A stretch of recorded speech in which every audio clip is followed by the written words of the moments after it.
Assalomu alaykum. Ko'pincha blogerlarda internetda ko'rgan paytimizda juda ayniqsa rossiyskiy yoki amerikanskiy blogerlarda gapirishini ko'rganimizda yonida Shure mikrofoni yoki Rode yoki Audiotek yana boshqa markali mikrofonlarda ishlatib nimasini ko'rgan bo'lishligimiz mumkin. Ya'ni video bloglarini ko'rgan bo'lishligimiz mumkin. Ovoz вообще cho'tki chiqadi, ham qandaydir bas bilan chiqib turgandek chiqadi, qandaydir urib gubkali ayniqali chiqadi. Bitta birinchi shart mikrofonni ya'ni toza deganimki, ya'ni originali tozasida, ya'ni Shure yoki Audiotek yaponskiy yoki Rode avstraliyaniki yoki umuman mikrofon firmalari juda ko'p, lekin dostupniy odam ola oladigan mikrofonlar USB mikrofonlar deydigan bo'lsak, chunki mikrofon ikki xil bo'lishligi mumkin. USB va USBsiz, ya'ni через mixer orqali kiradigan mikrofonlar bor. Lekin udobniysi odam agar kompyuterni ochib bironta video tayyorlamoqchi bo'lsa, USB li mikrofon udobniy. Lekin baribir ham USB li mikrofon qo'ygan taqdiringizda ham, lekin sizni ovozingiz o'shanaqa kачествоda chiqmay turgan bo'lsa, bugungi videomizga xush kelibsizlar. Men o'sha ovozlaringni более chuqur, более bas bilan chiqarishda ko'rsatib beraman. Albatta bu birinchi dars bo'ladi. Birinchi darsda o'zidayoq 2-3 ta narsalar ko'rsataman. Menda hozir o'rnatilgan mikrofon amerikanskiy firma Shure mikrofoni MVC5 mikrofoni. Men buni kommentariyda yoki описаниеda yozib qoldiraman. Bu mikrofondan hozir chiqmayapti, lekin siz boshqa MV6, MV7 mikrofonlari bor Shure'da, o'shani olishingiz mumkin. Ya'ni USB li mikrofon bo'lsa bo'ldi. Yaxshi bo'lsa, ya'ni tozasi bo'lsa, bemalol nima qilsangiz bo'ladi. Unaqada boshladik. Men bitta nima tayyorlab berganman, o'zimning ovozimdan zapis tayyorlab berganman. Ovoz RAW holatda yozilgan. RAW deganimki, aslida WAV holatda yozilgani, hech qanaqa effekt berilmagan. Mana shu mikrofonda yozilgan, past nimada hech qanaqa effekt berilmagan. Mana shunga hozir men effekt berib, chiqishini звучат qilishimiz mumkin. Ya'ni qanaqa звучат qiladi, ko'rib chiqishimiz mumkin bo'ladi. Unaqada boshladik. Men biroz ovozni birinchi qo'yib beraman. Oldin belgilab olay. Men buni aytib o'tdikda Magix Vegas Pro 20 programmada qilyapman. Ya'ni bitta programma bor, professional programma, Vegas Pro degan programma bor. 20 versiyasida shu ishni qilyapman. Qaysi programmada qilyapsiz desiz, uni ham описаниеga yozib qoldiraman. Xo'p, birinchi uslubimiz, birinchi audio faylni bir qo'yib olamiz, qanaqa chiqadi, звучит qilishligini RAW holatda eshitaylik. To'g'risi, bir kun kelib PlayStation'da chiqaradigan bu Sony kompaniyasi mashina chiqaradi deb hech o'ylamagandim. Ya'ni biz Sony kompaniyasini magnitofon, televizor, boshqa har xil texnologiyalar bilan tanishligimiz mumkin. Telefon, kamera deysizmi? Xo'p, eshitilaring, bu meni ovozim. Bu hozir WAV holatda, original holatda, o'zgarmagan holatda turibdi. Bu hech qanaqangi effekt berilmagan. Bunga hozir birinchi effektni beraman. Ya'ni ovozni nimasini ko'taraman. Ya'ni ovozni detsibelini ko'tarishim kerak. Buning uchun chap tarafda ko'tarish uslubi bor. Bu yerdan ham ko'tarsam bo'ladi, lekin men boshqa narsani qo'llanaman. Audio faylni ustiga o'ng tarafini bosganimdan keyin switches degan bo'lim bor. Switches bo'limida mana bunday 5 ta bo'lim ochiladi, normalize bo'ladi. Normalize'ga bir marta bosaman. Lekin buni bosishdan oldin men faylni bir qo'yib olay, past ovozda o'zini original holatda eshitib turgan paytingizda qilsam, o'zgarishlikni his qilasiz. Agar shunday bosib turib keyin bossam, o'zgarishlikni his qilmasligingiz mumkin. Bunaqada boshladim. Audio faylni o'ynash davomida, ya'ni o'ynash davomida men funksiya nimani, qo'shimchani kiritaman. To'g'risi, bir kun kelib PlayStation'da chiqaradigan bu Sony kompaniyasi mashina chiqaradi deb hech o'ylamagandim. Ya'ni biz Sony kompaniyasini magnitofon, televizor, boshqa har xil texnologiyalar bilan tanishligimiz mumkin. Telefon, kamera deysizmi? Ko'rdingiz, normalize qismiga o'tkazishim bilan ovozda detsibelli kuchaydi va balandligi ko'tarildi. Endi shunaqa savol tug'ilishligi mumkin. Misol uchun, men telefonda zapis qilyapman, lekin video montaj programmasiga tashlasam, baribir past chiqyapti. Yoki shunga o'xshagan narsalar, nima tashlayapman, unaqa chiqyapti, bunaqa chiqyapti. Mikrofon oldim, Xitoydagi, Fifinedagi yoki boshqa Changchun bir narsa degan markalar mikrofonlarini oldim. Ovoz baribir past, unaqa zo'r emas degan savol tug'ilishi mumkin. Bunaqa bo'lishligi tabiiyki, chunki siz pulda ekonom qilyapsiz va olgan narsangiz bunaqa chiqishligi tabiiy. Agar normal mikrofon olmoqchi bo'lsangiz, o'shanda mana shu kачествоni chiqarsangiz bo'ladi. Mani mikrofonim 24 bit, почти studiyniy качествоda yoza oladigan telefon. Narxi $100. Amerikanskiy mikrofon. Menga $150 yo'l kirolari bilan kelib tushdi. Amerikadan zakaz qilganmiz. Mana hozir o'shani mevasini ko'rib o'tiribman. Videolarimda ham ovozim juda baland va chotki chiqishi mumkin. Misol uchun montaj bilan. Demak, birinchi darsda biz, birinchi uslubda audio faylda detsibalini, ya'ni balandligini ko'tarib oldik. O'zini xom holatidan, ya'ni qanday yozilgan bo'lsa shunday kачествосini yo'qotmagan holatda kачествосini detsibalini ovozni yuksaltirib oldik deganimki, ko'tarib oldik. To'g'risi, Microsoft raqobat qilishlik uchun o'zining Xbox'ni ham chiqargan, lekin mana 25 yil bo'lib qoldi, hali ham PlayStationdan o'talgani yo'q. Odamlar o'zining Xbox'ini sotib, baribir PlayStation olyapti. O'ziga yarasha hurmati bor Xbox'da ham, lekin PlayStationning yonida baribir ikkinchi o'rinda turadi adashmasam. Bugun Sony kompaniyasini mana hozir yana bir bor ko'rsatdim. Endi bu birinchi uslub edi. Birinchi hech qanaqa effekt berilmagan ovozda nimasini ko'tarish, ya'ni bolli balandroq chiqadi, bolli bogatiy chiqadi. Lekin odatda ovoz bas nimasiga ega emas. Ya'ni bas bilan chiqmaydi. Lekin ba'zi bir blogerlarda ko'ramiz, mikrofondagi gapirgan paytda xuddi bas bilan chiqib turgandek, hali o'rtadagi filtr gubkalari hali dub havoni udarda ushlab qolgandek chiqadi. Men o'zim mikrofonimda ham bor shunaqa xususiyat, orqasida knopkasini bossam xuddi shunaqangi anaqada nimada chiqarib beradi. Lekin buni montajda qanaqa qilsa bo'ladi? Montajda buni yana ko'tarsa bo'ladi. Normalda mixerda ham ko'tarsa bo'ladi. Meniki USB mikrofon bo'lganligi uchun men Vegas programmasidan foydalanib nima qilaman. Hozir biz birinchi bo'lib nimani o'rganib oldik, ovozni detsibalni ko'tarishni o'rganib oldik. Bu yerda yana bitta funksiya bor. Men bu hozir audio zapis ketaversin. To'g'risi bir kun kelib PlayStationda chiqaradigan bu Sony kompaniyasi mashina chiqaradi deb hech audio faylda oxirgisida FX degan narsa bor. Mana mishkani olib keldim. Mana bu yerda o'ng tarafga e'tibor bergan bo'lsa, event fx deb yozilgan. Click to add effects to an event deb yozilgan. Mana audio faylda oxirgisida, mana mishkani olib kelib o'ynatyapman mana bu yerda pastda. Shuni fx ustiga bir marta bosasiz va bu yerda har xil effektlar bor. Shu yerdan misol uchun Vegas bo'limini tanlayman, chunki boshqa 5 ga 1 da effektlari ham bor, boshqa effektlar bor, lekin men programmani o'zini effektlarini nima qilmoqchiman hozir. Boshqa narsaga e'tibor bermanglar, Vegas ustiga bosasiz va bu yerda Wavhammer Surround degan narsa bor. Agar siz Vegasning yangi versiyalarini o'z ustanovka qilsangiz, shundan ikkita bo'lishligi mumkin, yonma-yon. Oddiyrog'iga bosavering, chunki ba'zilari bor, professionalni anaqa Dolby Digitallar bo'ladi, 5 ga 1 kolonka yoki 7 ga 1 kolonka, ularda ishlatiladigan vashiyali professional kinolarda u sizga kerak emas, chunki siz oddiy blogersiz va videongizga yetadi. Mana shu Wavhammer ustiga bir marta bosasiz. Men buni bosishdan oldin ko'rsatay, mayli.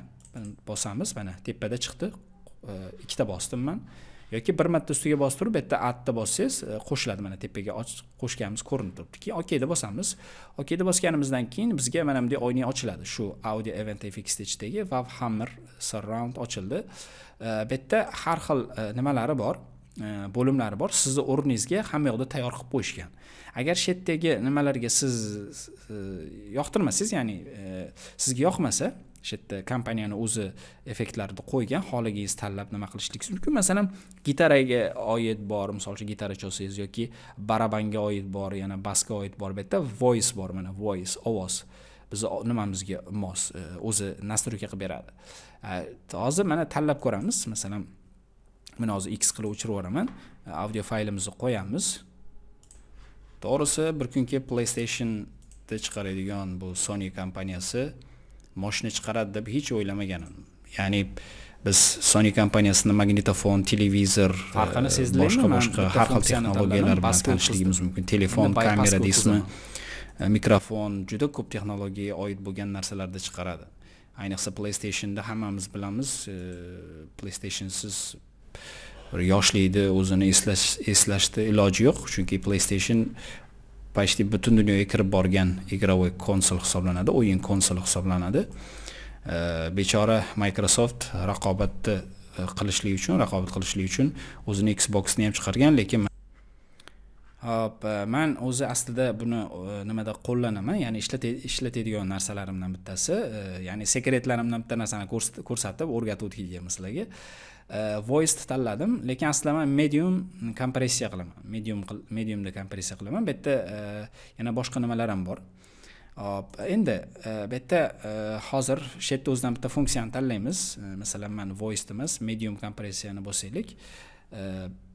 Play deb bosaman, ketaversin. Mana 25 yil bo'lib qoldi, hali ham PlayStationdan o'talgan yo'q. Odamlar o'zining Xbox'ini sotib, baribir PlayStation olyapti. O'ziga yarasha hurmati bor Xbox'da ham, lekin PlayStation. Xo'p, buni X qilib turaylik. Bu yerda FX knopkasida bir ko'k rang paydo bo'lib qoldi. Bu degani siz ovozga, ya'ni audio faylingizga effekt qo'shganligingizni ma'lum qilyapti. Undan oldin bu kulrang rangda turgan edi. Ya'ni qaysi Vegasda ustanovka qilishingizdan qat'iy nazar, shu yerda effekt kirgizdingizmi, kirgizdirmadingizmi o'zi ko'rsatib turadi. Men buni biroz kattaroq qilay, sizlarga mayda mishkani olib kelsalar, mana bunaqa belgi chiqadi, ustiga bir marta bosib qo'yib yubormagan holatda pastga cho'zsangiz bo'ladi.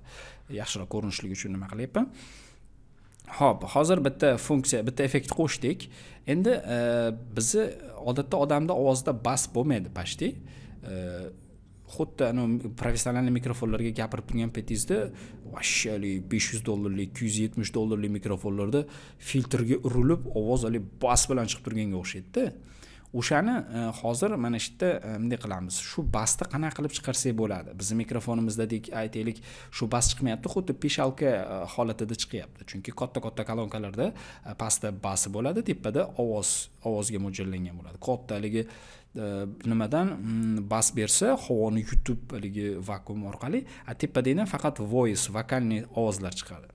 Odamda ovozida uncha bas yo'q, lekin mikrofonda eshitamiz, blogerlarda bas bor, qaniydir gop qilib chiqadi. Xuddi shu basni Vegasdan qanaqa qilib chiqarsak bo'ladi. Masalan, meni ovozimda eshitadigan bo'lsangiz, bas yo'q. Mana hozir audio faylda bas yo'q. Mana 25 yil bo'lib qoldi, hali ham PlayStationdan o'talgan yo'q. Odamlar endi bas qo'yamiz. Qanaqa qilib qo'yamiz? Yana effekt bo'limiga kiraman. Bu yerda ikkita bo'lim bor. Masalan, hozir bittasida ptichka turibdi, shu ishlatilyapti. Senda Wavhammer effekti senda ishlatilyapti. Agar ptichkani olib tashlasam, o'chib qoladi. Masalan, mana 25 yil bo'lib qoldi, hali ham PlayStationdan o'talgan yo'q. Odamlar o'zining Xbox'ini sotib, baribir PlayStation olyapti. Yana bossam, o'ziga yarasha hurmati bor Xbox'da ham, lekin PlayStationning yonida baribir ikkinchi o'rinda turadi adashmasam. Endi ovozga bas qo'shamiz. Qanaqa qilib qo'shsak bo'ladi? Sony kompaniyasining X yonida ikkita funksiya bor. Bittasi hozir mavjud bo'lgan effektni o'chirib tashlashlik uchun qirmizi, ya'ni elektrический mashina bo'lib, ko'k yana qo'shish. Plug-in change ustiga bir marta bosamiz va bu yerda bizga hozir kerak bo'ladigan narsa grafik EQ, grafik EQ. Sony kompaniyasi ustiga ikki marta bosamiz va OK deb bosamiz. Mashinani ko'rsatganimizdan keyin mana bunday nima ochildi, sensor o'rnatilgan. Pauza qilib turay. Bu ham bizga tayyor qilib qo'ygan narsalari bor. Birortan liboyni tanlab o'zimizga mosini tanlab olishligimiz mumkin, lekin bizga hozir bas kerak. Ovozimizda bas yo'q. O'sha xuddi filtrga, mikrofonni filtrga urilib turgandek bas kerak. Shuni hozir chiqaramiz. Ovozni yaxshilab eshitinglar. Agar naushniklaring yaxshi bo'lsa, sizlar yaxshi eshitasizlar. Agar telefonda o'zidan naushniksiz eshitib turgan bo'lsangiz, вообще farqiga bormasliklaring mumkin. Faqat telefon kerakli detsibalni chiqarib bera olmaydi baribir. Yaxshilab naushnikda eshitsalaring, yaxshiroq bo'ladi bu darslik. Unaqada boshladik. Men farqini ko'rsatishlik uchun tanlayman hozir. Wavhammerni ham ochib qo'y. Nimani pauzani davomida gap ketgan va umuman olganda juda kuchli texnologiyalar bilan kuchaytirilgan bir mashina chiqaribdi. Oldindan zakaz qilish imkoni bor. Saytida kirib, oldindan ozgina pulini to'laysiz, zakaz olib qo'yasiz. His qildiringmi? Mana shu o'sha mikrofondagi, o'sha gubkasidagi basni grafik EQ, ya'ni equalizer, grafik equalizer degan effektda boost bass around 80 Hz by 6 dB turibdi. Yana bu yerda boshqalari ham bor, lekin sizlarga yoqmasligi mumkin. Bular boshqa nimani beradi. Men o'sha basni, vokaldagi, ovozdagi basni, o'sha mikrofonga beradigan o'sha basni ushlashlik uchun, ya'ni sekret joylarini ko'rsatyapman-da. Ya'ni ovozingizni более богатый qilib chiqarib beradigan narsani ko'rsatmoqchi edim. Demak, boost bass around 80 Hz by 6 dB. Shuni ustiga bir marta bosasiz bo'ldi. Hozir ikkita nima ishlayapti. Ikkita nima. Bu yerda yana boshqasini ham o'zingiz tanlab nima qilib ko'ravering agar xohlasangiz. Ko'rsangiz bo'laveradi. Xo'p. Demak, bizning ovozimiz hozir ham baland bo'ldi, ham basli chiqyapti. Siz mashina sizga chiqishi bilan sizga keladi. Endi mashina haqida %100 obzor yo'q. Biror bir amerikanskiy bloger o'tirib haydab chiqib nima qilgan yo'q, lekin yaqin kunlarda chiqish. Xo'p, misol uchun men shuni ko'rsatmoqchi edim, ikkita narsani.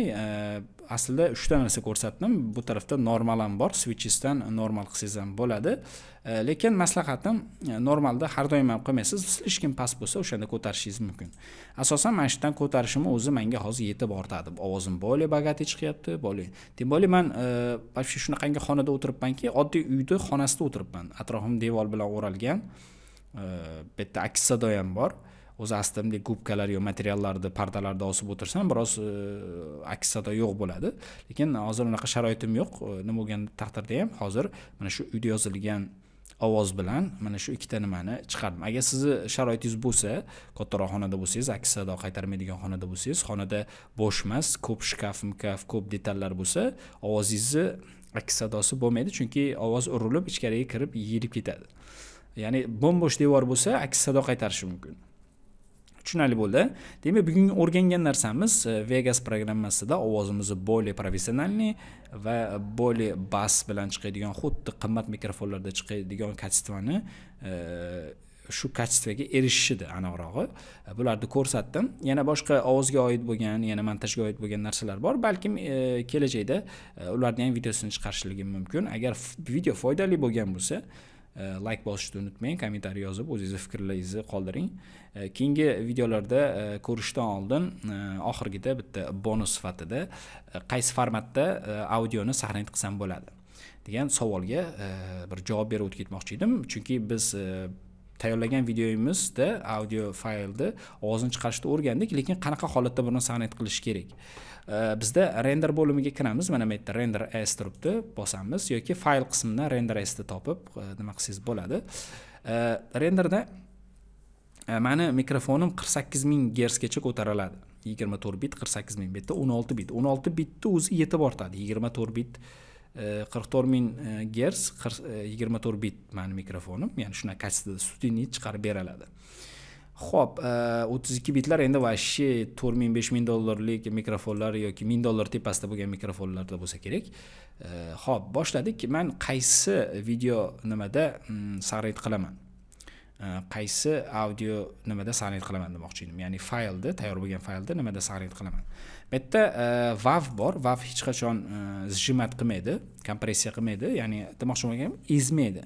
Videoni qanday bor shunday RAW holatda saqlanib qiladi. Juda katta kачествоda, o'zini kачествосida saqlanib qiladi. Lekin joyda juda katta olganligi uchun odamlar WAV da saqlanib qilishmaydi. Ko'pincha MP3 da yoki boshqa formatlarda saqlanib qilishadi. Lekin meni maslahatim, agar audio faylni saqlanib qilmoqchi bo'lsangiz, MP3 da yoki FLAC da, agar FLAC endi bizga FLAC ham WAV ga o'xshagan yaxshi kачествоda saqlanib qiladi. Lekin MP3 da ommabop saqlanib qilsangiz bo'ladi. 192 kilobit sekundda qilishligingizni maslahat beraman ovozda. 128 ham bo'laveradi, lekin kачествоsi tushib ketadi. 192 yaxshi. Lekin bu sizlarga maslahat xolos. Endi meni o'zim nimada qaysi audio formatda eshitaman? AAC da eshitaman. Ana yulduzcha qo'yib qo'yganman 160. Mana shu kачествоda eshitaman. AAC MP3 dan keyin chiqqan bir format. Shunda saqlanib qilaman ko'pincha audio fayllarda. Agar xohlasangiz siz o'zingiz kompyuteringiz bo'lsa, AAC da saqlanib qilavering. Misol uchun MP3 da qilishligingizni bir hech qanday zarari yo'q. Men AAC da qilaman. 16 bit 160 kilobit sekund. Chunki 160 kilobit sekundni AAC ni MP3 ni 192 siga to'g'ri kelishligi mumkin. AAC ni 192 kilobit sekundda qilingan nimasi MP3 ni 320 ga to'g'ri 256 siga to'g'ri kelishligi mumkin. Tushunarlimi? Ya'ni AAC ni kачествоsi более MP3 dan kuchliroq, ham joyda kamroq nima qiladi. Endi bu men o'rgangan narsa nimada. Xo'p, Sony Company deb nomlangan meni faylim MP4 formatda AAC audio codec va renderda bosaman. Renderda bosdim. Endi рабочий stolga saqlanib bo'lishi kerak. Рабочий stolga saqlanib bo'lgandan keyin, xo'p, endi open da bosamiz, eshitib ko'ramiz.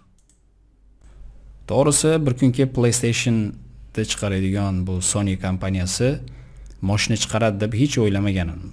Ya'ni biz Sony kompaniyasini magnitofon, televizor, boshqa har xil texnologiya. Xo'p, faylimiz tayyor. Test uchun eshitib ko'rdik. Agar video yoqqan bo'lsa, like bosishni unutmanglar. Keyingi videolarda ko'rishguncha sog' omon bo'linglar.